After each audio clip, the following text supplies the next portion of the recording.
Kali ini aku akan menceritakan alur cerita dari film Korea yang berjudul My Boss My Hero. Film ini telah rilis tahun kemarin, yakni 2001. Jadi masih anget-anget tai ayam yang sudah keinjek terus jalannya pincang. Apa sih anjir? Mungkin kalian sering menonton film-film yang bertema bos-bos besar terus berpura-pura sekolah dengan model yang culun. Nah, film ini hampir-hampir mirip seperti itu. Cuman bedanya di film ini mengandung kritikan atau sindiran terhadap dunia pendidikan pada umumnya. Oke, gak usah banyak bacot kayak limbat, mari kita simak video ini sampai habis.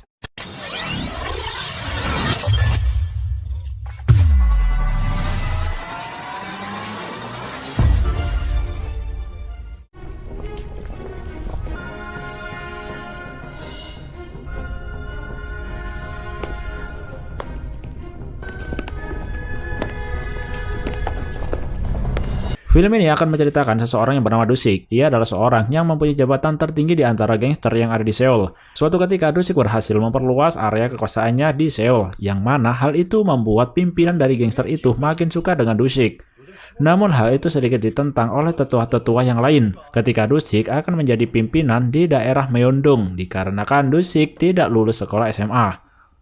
Jadi kebanyakan dari anggota-anggota gangster di sana, mereka tidak bersekolah sehingga pengetahuannya di bawah rata-rata IQ manusia.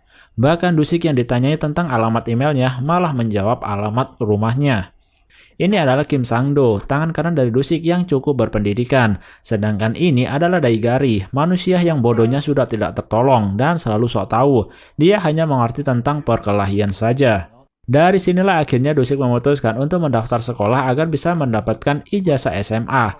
Dan beberapa tugas pun diberikan kepada Daigari untuk menjaga gengnya. Namun dengan sifat IQ yang di bawah rata-rata, Daigari malah mengira bahwa Dusik akan dipenjara. Sang-do kemudian menemukan sekolah swasta yang menurutnya sekolah itu cukup bagus, yakni SMA Sangchun.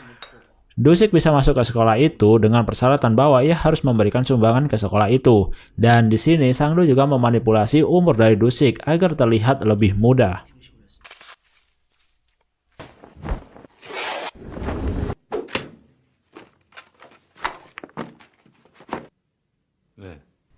Datanglah di mana hari pertama Dusik bersekolah. Dusik memutuskan untuk turun di pinggir jalan, yang mana bisa dikatakan jarak masih cukup jauh dari sekolahnya.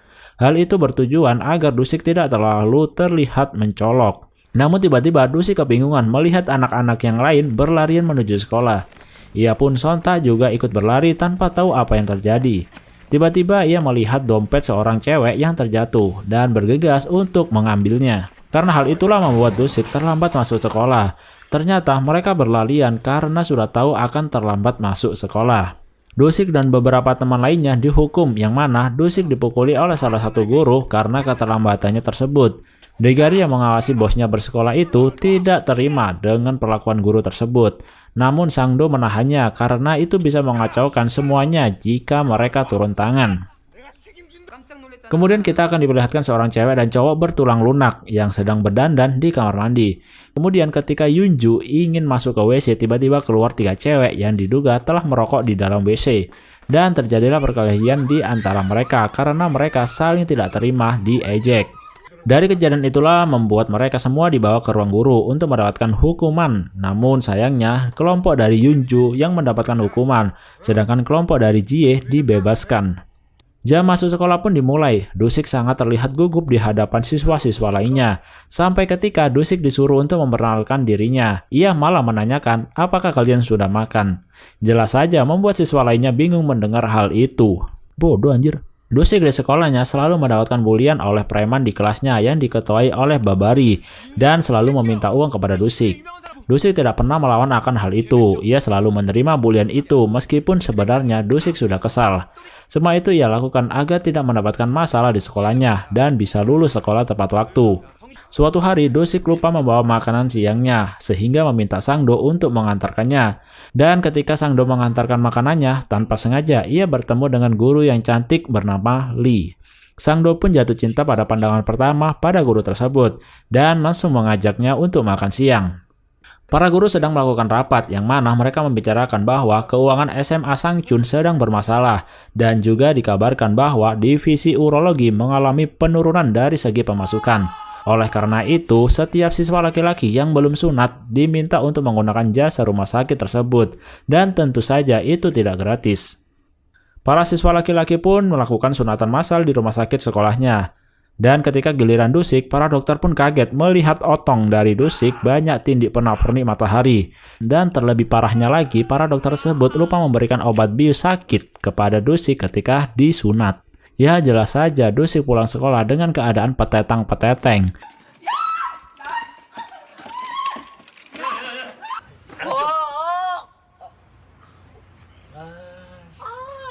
Di bus perjalanan pulang tanpa sengaja ternyata ada seorang gangster lain yang melihat Dusik sedang memakai seragam sekolah. Dan ia pun segera untuk melaporkan hal itu kepada bosnya. Keesokan harinya di sekolah, para preman di kelasnya Dusik tidak sengaja melihat keseksian dari Guru Lee. Dan terjadilah ketegangan si Johnny yang baru saja disunat. Ketika di kelas bahasa Inggris, Dusik telah mengerjakan semua PR-nya dengan benar, sehingga membuat Guru Lee kagum, yang mana padahal PR tersebut telah dikerjakan oleh Sang-do. Sang-do mengaku kepada Dusik bahwa ia sedang berkuliah saat ini. Namun ketika Dusik menelpon ayahnya dan menanyakan tempat kuliah Sang-do, ternyata Sang-do tidaklah berkuliah, bahkan Sang-do juga sempat diusir dari sekolahnya. Karena mengetahui hal itu, Dusik marah kepada Sang-do. Namun tiba-tiba preman kelasnya melihat Dusik dan menghampirinya. Dusik yang tidak ingin rahasianya terbongkar, rela tetap dibully oleh Babari.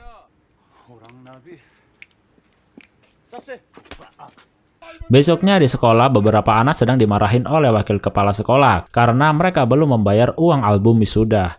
Tiba-tiba Mr. Joe datang dan menyuruh mereka semua duduk. Kemudian diperlihatkan bahwa kepala sekolah sedang marah dikarenakan nilai matematika Jie jelek, yang mana guru matematika itu adalah Mr. Joe. Dan Jie juga sedang mendapatkan masalah di kelas bahasa Inggrisnya dikarenakan tidak memperhatikan pelajaran dan menentang Guru Lee, sehingga ia pun ditampar oleh Guru Lee. Dari kejadian itulah Jie mengadu kepada orang tuanya, sehingga membuat orang tuanya datang ke sekolah dan menampar balik Guru Lee. Terjadilah perdebatan di ruang guru, yang mana Mr. Joe mendukung penuh Guru Lee, dikarenakan memukul adalah hal wajar untuk mendidik siswanya, sedangkan wakil kepala sekolah terlihat membela orang tua Jie. Dari kejadian inilah Mr. Joe disidang oleh kepala sekolah, dan mengetahui bahwa mereka membela orang tua Jie serta memanjakan Jie di sekolah itu, dikarenakan ayah Jie seorang yang berkontribusi terhadap keuangan di sekolah itu. Di sisi lain kita akan diperlihatkan orang aneh yang selalu merekam kejadian-kejadian di sekolah Sang Chun. Tiba-tiba ia membuka baju dan melihatkan otongnya kepada siswa di kelas itu. Dan mereka pun dengan bahagia menontonnya. Yalah Bambang. Sampai-sampai mereka tidak dapat menahan ketawa ketika Mr. Joe sedang mengajar. Namun siapa sangka ketika Mr. Joe ingin memberikan pelajaran kepada Babari, ia malah mendorong dan mengancam Mr. Joe. Dusik yang sudah tak tahan dengan kelakuan Babari langsung meluapkan kekesalannya dan menghajar habis-habisan Babari.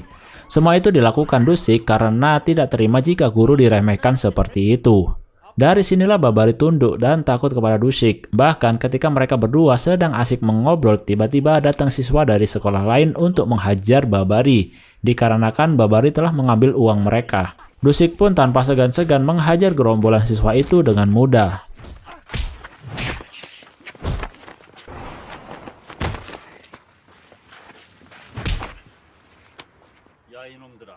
Keesokan harinya, giliran Guru Lee yang disidang oleh kepala sekolah. Kepala sekolah mempermasalahkan nilai-nilai bahasa Inggris siswanya yang pada hancur semua. Sambil meraba-raba payudara Guru Lee, kepala sekolah menasehati Guru Lee. Namun dengan spontan Guru Lee langsung mengundurkan diri dari sekolah itu. Kemudian Mr. Joe memanggil Yunju untuk memberikan nasihat agar lebih giat lagi untuk belajar dan mengurangi waktu bermainnya. Jadi Mr. Joe ini sangat memperjuangkan Yunju dikarenakan Yunju adalah anak yang pintar dan Yunju juga ingin melanjutkan kuliahnya setelah lulus SMA. Di mana Yunju harus mendapatkan nilai-nilai bagus agar mendapatkan beasiswa masuk ke perguruan tinggi. Namun siapa sangka ketika Daigari menyewa cewek-cewek PSK untuk menemani makan malam Dusik dan yang lainnya, ternyata wanita itu salah satunya adalah Yunju. Mereka berdua pun kaget dengan kejadian ini. Yunju terpaksa melakukan hal itu dikarenakan agar mendapatkan uang untuk bisa melanjutkan kuliahnya.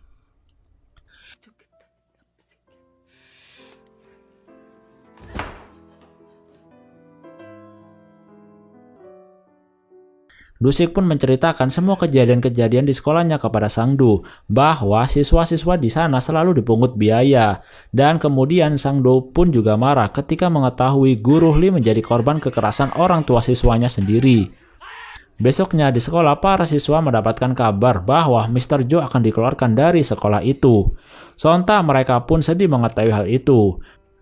Kemudian tibalah para guru-guru keluar dari sekolah itu. Mereka pun berkemas-kemas untuk meninggalkan sekolah itu. Dan juga terlihat Junju sedang berada di depan komputer, yang mana tanpa sengaja dilihat oleh wakil kepala sekolah. Setelah Sang-do mencari informasi lebih dalam, akhirnya ia menemukan bahwa sebenarnya sekolah Sang-chun dikuasai oleh salah satu gangster di Myeongdong. Sedangkan kepala sekolahnya mempunyai bisnis yang mana baru-baru ini telah diambil alih oleh gangster Shin. Karena keluarga dari geng Myeongdong bekerja kepada bos geng Shin, sehingga menyebabkan kepala sekolah itu harus tunduk ke gangster-gangster tersebut. Keadaan semakin memanas ketika ada seseorang mengirimkan email ke beberapa situs di negaranya yang memberitahukan bahwa sekolahnya selalu memungut biaya-biaya setiap bulannya. Dan tiba-tiba wakil kepala sekolah mengingat Yunju sedang berada di depan komputer sendirian kemarin, sehingga mereka menuduh Yunju lah pelakunya. Dari sinilah kepala sekolah mendatangi Yunju dan menghajar habis-habisan sampai tak berdaya.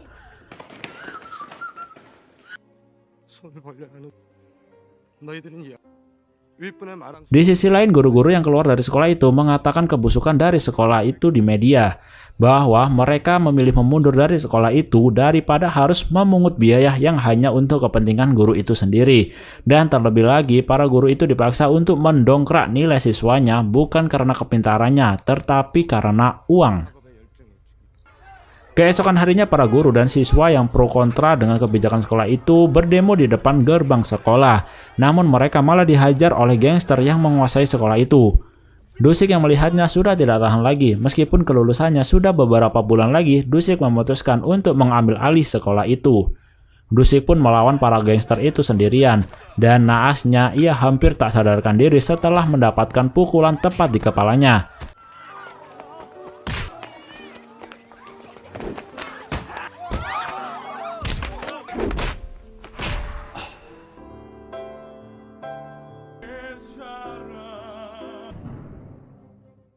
Namun tak selang beberapa lama, anak-anak buahnya pun datang dan terjadilah perkelahian.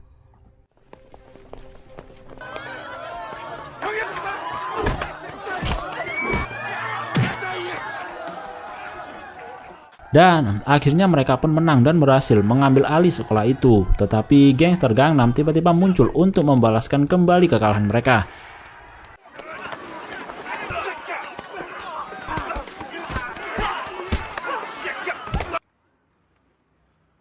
신강남 1대1로 하자. 아니?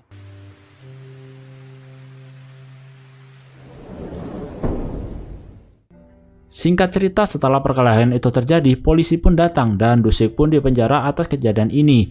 Namun siapa sangka Dusik telah menyelesaikan sekolahnya di dalam penjara dan membuat Dusik mendapatkan ijazah kelulusannya. Di akhir cerita akan memperlihatkan sebuah obrolan bahwa ternyata untuk menjadi penguasa atau pimpinan tidaklah cukup SMA. Dusik harus lulus sampai perguruan tinggi.